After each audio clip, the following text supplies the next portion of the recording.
रुद्र संहिता प्रथम खंड।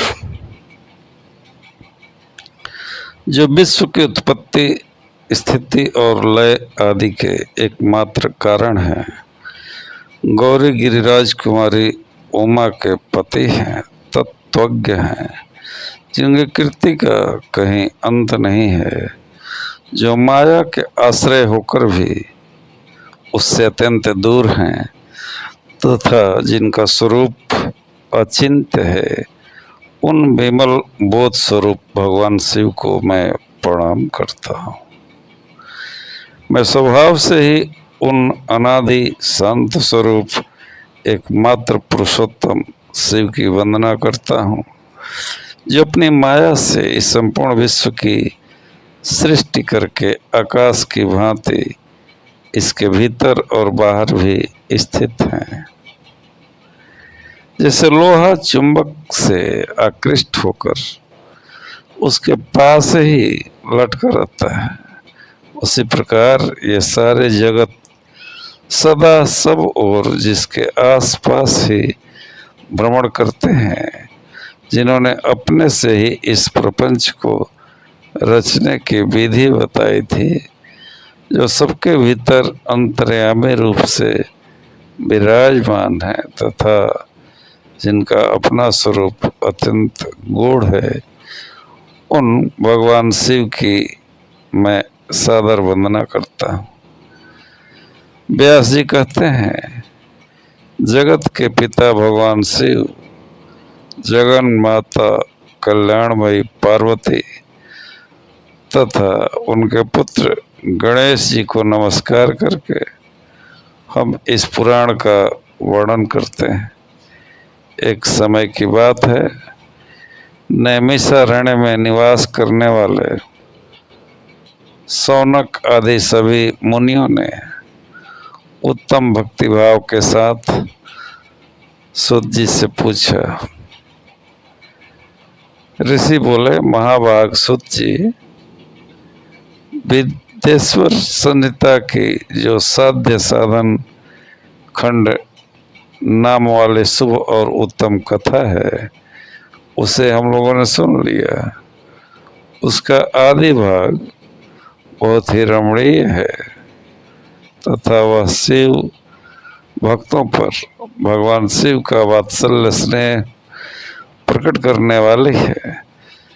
विद्वान, अब आप भगवान शिव के परम उत्तम स्वरूप का वर्णन कीजिए, साथ ही शिव और पार्वती के दिव्य चरित्रों का पूर्ण रूप से श्रवण कराइए। हम पूछते हैं, निर्गुण महेश्वर लोक में सगुण रूप कैसे धारण करते हैं? हम सब लोग विचार करने पर भी शिव के तत्व को नहीं समझ पाते। सृष्टि के पहले भगवान शिव किस प्रकार अपने स्वरूप में स्थित होते हैं, फिर सृष्टि के मध्य काल में वे भगवान किस तरह क्रीड़ा करते हुए सम्यक व्यवहार बर्ताव करते हैं, और सृष्टि कल्प का अंत होने पर वे महेश्वर देव किस रूप में स्थित रहते हैं।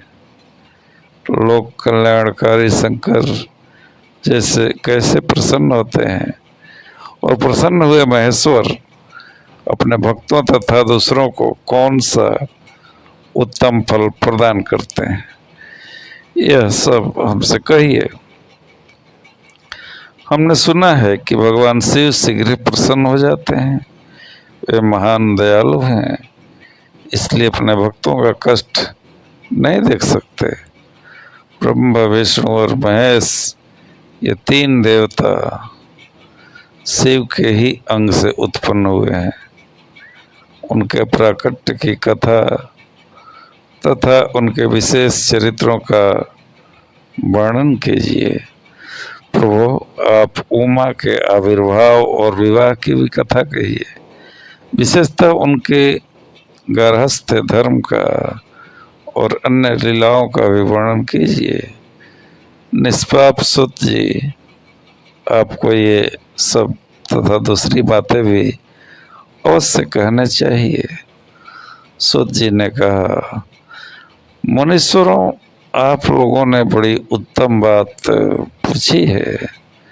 भगवान सदाशिव की कथा में आप लोगों की जो आंतरिक निष्ठा हुई है, इसके लिए आप धन्यवाद के पात्र हैं। ब्राह्मणों, भगवान शंकर का गुणानुवाद सात्विक, राजस और तामस तीनों ही प्रकृति के मनुष्यों को सदा आनंद प्रदान करने वाला है। पशुओं की हिंसा करने वाले निष्ठुर कसाई के सिवा दूसरा कौन पुरुष उस गुणानुवाद को सुनने से ऊब सकता है। जिनके मन में कोई तृष्णा नहीं है, ऐसे महात्मा पुरुष भगवान शिव के उन गुणों का गान करते हैं, क्योंकि वह गुणावली संसार रूपी रोग की दवा है। मन तथा कानों को प्रिय लगने वाली और संपूर्ण मनोरथों को देने वाली है। ब्राह्मणों, आप लोगों के प्रश्न के अनुसार मैं यथा बुद्धि प्रयत्न पूर्वक शिवलीला का वर्णन करता हूँ। आप आदर पूर्वक सुने। जैसे आप लोग पूछ रहे हैं, उसी प्रकार देवर्षि नारद ने शिव रूपी भगवान विष्णु से प्रेरित होकर अपने पिता से पूछा था। वह अपने पुत्र नारद का प्रश्न सुनकर शिव भक्त ब्रह्मा जी का चित्त प्रसन्न हो गया और वे उन मौनी शिरोमणि को हर्ष प्रदान करते हुए प्रेम पूर्वक भगवान शिव के यश का गान करने लगे। एक समय की बात है, मुनि शिरोमणि विप्रवर नारद जी ने, जो ब्रह्मा जी के पुत्र हैं, विनीत चित्त होकर के तपस्या में मन लगाया। हिमालय पर्वत में कोई एक गुफा थी जो बड़ी शोभा से संपन्न दिखाई देती थी। उसके निकट देव नदी गंगा निरंतर वेग पूर्वक बहती थी। वहाँ एक महान दिव्य आश्रम था जो नाना प्रकार की शोभा से सुशोभित था।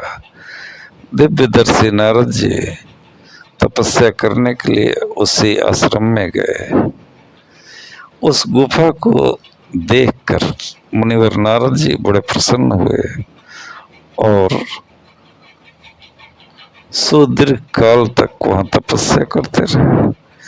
उनका अंतःकरण शुद्ध था। वे दृढ़ता पूर्वक आसन बांधकर मौन होकर के प्राणायाम पूर्वक समाधि में स्थित हो गए। ब्राह्मणों, उन्होंने वह समाधि लगाई जिसमें ब्रह्म का साक्षात्कार कराने वाला अहम ब्रह्मास्मि, यानी मैं ब्रह्म हूँ, यह विज्ञान प्रकट होता है। मुनिवर नारद जी जब इस प्रकार तपस्या करने लगे, उस समय यह समाचार पाकर देवराज इंद्र कांप उठे। वे मानसिक संताप से विह्वल हो गए। ये नारद मुनि मेरा राज्य लेना चाहते हैं। मन ही मन ऐसा सोचकर इंद्र ने उनकी तपस्या में विघ्न डालने के लिए प्रयत्न करने की इच्छा की। उस समय देवराज ने अपने मन से कामदेव का स्मरण किया। स्मरण करते ही कामदेव आ गए।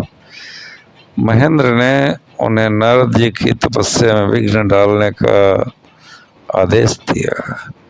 यह आज्ञा पाकर कामदेव वसंत को साथ ले बड़े गर्व से उस स्थान पर गए और अपना उपाय करने लगे। उन्होंने वहां शीघ्र ही अपनी सारी कलाएं रच डाली। बसंत ने भी मदमत्त होकर अपना प्रभाव अनेक प्रकार से प्रकट किया। मुनिवरों, कामदेव और बसंत के अथक प्रयत्न करने पर भी नारद मुनि के चित्त में विकार नहीं उत्पन्न हुआ। महादेव जी के अनुग्रह से उन दोनों का गर्व चूर्ण हो गया। सौनक आदि महर्षियों, ऐसा होने में जो कारण था उसे आदरपूर्वक सुनो। महादेव जी की कृपा से ही नारद मुनि पर कामदेव का कोई प्रभाव नहीं पड़ा। पहले उसी आश्रम में काम शत्रु भगवान शिव ने उत्तम तपस्या की थी और वहीं उन्होंने मुनियों की तपस्या का नाश करने वाले कामदेव को शीघ्र ही भस्म कर डाला था। उसमें रति ने कामदेव को पुनः जीवित करने के लिए देवताओं से प्रार्थना की। तब देवताओं ने समस्त लोकों का कल्याण करने वाले भगवान शंकर से याचना की। उनकी याचना करने पर वे बोले, देवताओं, कुछ समय व्यतीत होने के बाद कामदेव जीवित तो हो जाएंगे, परंतु यहाँ उनका कोई उपाय नहीं चल सकेगा। अमरगण यहाँ खड़े होकर लोग चारों ओर जितनी दूर तक की भूमि को नेत्र से देख पाते हैं, वहां तक कामदेव के बाणों का प्रभाव नहीं चल सकेगा, इसमें संशय नहीं है। भगवान शंकर की इस युक्ति के अनुसार उस समय वहां नारद जी के प्रति कामदेव का निजी प्रभाव मिथ्या सिद्ध हुआ। वे शीघ्र ही स्वर्गलोक में इंद्र के पास लौट आए। वहां कामदेव ने अपना सारा वृत्तांत और मुनि का प्रभाव को सुनाया। तत्पश्चात इंद्र की आज्ञा से वे वसंत के साथ अपने स्थान को लौट गए। उस समय देवराज इंद्र को बड़ा विस्मय हुआ। उन्होंने नारद जी की भूरी भूरी प्रशंसा की, परंतु शिव की माया से मोहित होने के कारण वे उस पूर्व वृत्तांत को स्मरण न कर सके। वास्तव में इस संसार के भीतर सभी प्राणियों के लिए शंभु की माया को जानना अत्यंत कठिन है। जिसने भगवान शिव के चरणों में अपने आप को समर्पित कर दिया है, उस भक्त को छोड़कर शेष सारा जगत उनकी माया से मोहित हो जाता है।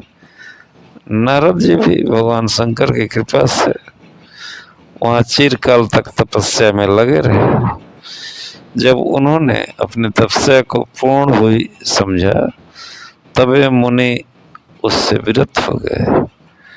कामदेव पर मेरी विजय हुई ऐसा मानकर उन मुनीश्वर के मन में व्यर्थ ही गर्व हो गया। भगवान शिव की माया से मोहित होने के कारण उन्हें यथार्थ बात का ज्ञान नहीं रहा। वे यह नहीं समझ सके कि कामदेव के पराजित होने में भगवान शंकर का प्रभाव ही कारण है। उस माया से अत्यंत मोहित हो मुनि शिरोमणि नारद अपना काम विजय संबंधी वृत्तांत बताने के लिए तुरंत ही कैलाश पर्वत पर गए। उस समय वे विजय के मद से उन्मत्त हो रहे थे।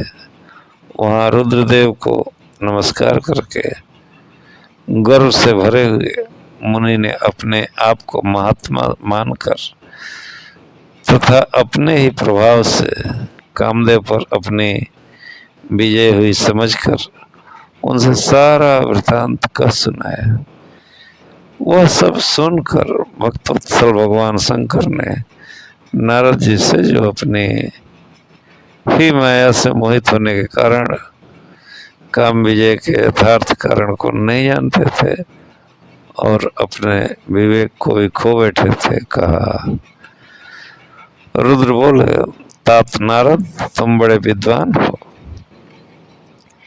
धन्यवाद के पात्र हो, परंतु मेरी यह बात ध्यान देकर सुनो। अब से फिर कभी ऐसी बात कहीं भी न कहना। विशेषतः भगवान विष्णु के सामने इसकी चर्चा कदापि न करना। तुमने मुझसे अपना जो वृत्तांत बताया है उसे पूछने पर भी दूसरों के सामने न कहना। यह सिद्धि संबंधी वृत्तांत सर्वथा गुप्त रखने योग्य है, इसे कभी किसी पर प्रकट नहीं करना चाहिए। तुम मुझे विशेष प्रिय हो, इसीलिए अधिक जोर देकर मैं तुम्हें यह शिक्षा देता हूँ और इसे न कहने की आज्ञा देता हूँ, क्योंकि तुम भगवान विष्णु के भक्त हो और उनके भक्त होते हुए मेरे अत्यंत अनुगामी हो। इस प्रकार बहुत कुछ कहकर संसार की सृष्टि करने वाले भगवान रुद्र ने नारद जी को शिक्षा दी। अपने वृत्तांत को गुप्त रखने के लिए उन्हें समझाया बुझाया, परंतु वे तो शिव की माया से मोहित थे, इसलिए उन्होंने उनकी दी हुई शिक्षा को अपने लिए हितकर नहीं माना। तदंतर मुनि शिरोमणि नारद ब्रह्मलोक में गए। वहाँ ब्रह्मा जी को नमस्कार करके उन्होंने कहा, पिताजी, मैंने अपने तपोबल से कामदेव को जीत लिया है। उनकी यह बात सुनकर ब्रह्मा जी ने भगवान शिव के चरण अरविंदों का चिंतन किया और सारा कारण जानकर अपने पुत्र को यह सब कहने से मना किया, परंतु नारद जी शिव की माया से मोहित थे, अतएव उनके चित्त में मद का अंकुर जम गया था, उनकी बुद्धि मारी गई थी। इसलिए नारद जी अपना सारा वृत्तांत भगवान विष्णु के सामने कहने के लिए वहाँ से शीघ्र ही विष्णु लोक में गए। नारद मुनि को आते देख भगवान विष्णु बड़े आदर से उठे और शीघ्र ही आगे बढ़कर उन्होंने मुनि को हृदय से लगा लिया। मुनि के आगमन का हेतु क्या है, इसका उन्हें पहले से पता था। नारद जी को अपने आसन पर बिठाकर भगवान शिव के चरणारविंदों का चिंतन करके श्री हरि ने उनसे पूछा, तात कहाँ से आते हो, यहाँ किस लिए तुम्हारा आगमन हुआ है। मुनि श्रेष्ठ, तुम धन्य हो, तुम्हारे शुभागमन से मैं पवित्र हो गया। भगवान विष्णु का यह वचन सुनकर गर्व से भरे हुए नारद मुनि ने मद से मोहित होकर अपना सारा वृत्तांत बड़े अभिमान के साथ कह सुनाया। नारद मुनि का वह अहंकार युक्त वचन सुनकर मन ही मन भगवान विष्णु ने उनके काम विजय के यथार्थ कारण को पूर्ण रूप से जान लिया। इसके बाद श्री विष्णु बोले, मुनिश्रेष्ठ, तुम धन्य हो, तपस्या के तो भंडार ही हो, तुम्हारा हृदय बड़ा उदार है। मुने, जिसके भीतर भक्ति ज्ञान और वैराग्य नहीं होते, उसी के मन में समस्त दुखों को देने वाले काम मोह आदि विकार शीघ्र उत्पन्न हो जाते हैं। तुम तो नैष्ठिक ब्रह्मचारी हो और सदा ज्ञान वैराग्य से युक्त रहते हो, फिर तुम में काम विकार कैसे आ जा सकता है। तुम तो जन्म से निर्विकार तथा शुद्ध बुद्धि वाले हो। श्री हरि की कही हुई ऐसी बहुत सी बातें सुनकर मुनि शिरोमणि नारद जोर जोर से हंसने लगे और मन ही मन भगवान को प्रणाम करके इस प्रकार बोले, स्वामी, जब मुझ पर आपकी कृपा है तब बेचारा कामदेव अपना क्या प्रभाव दिखा सकता है। ऐसा कहकर भगवान के चरणों में मस्तक झुकाकर इच्छा अनुसार विचरने वाले नारद मुनि वहाँ से चले गए। आज इतना है।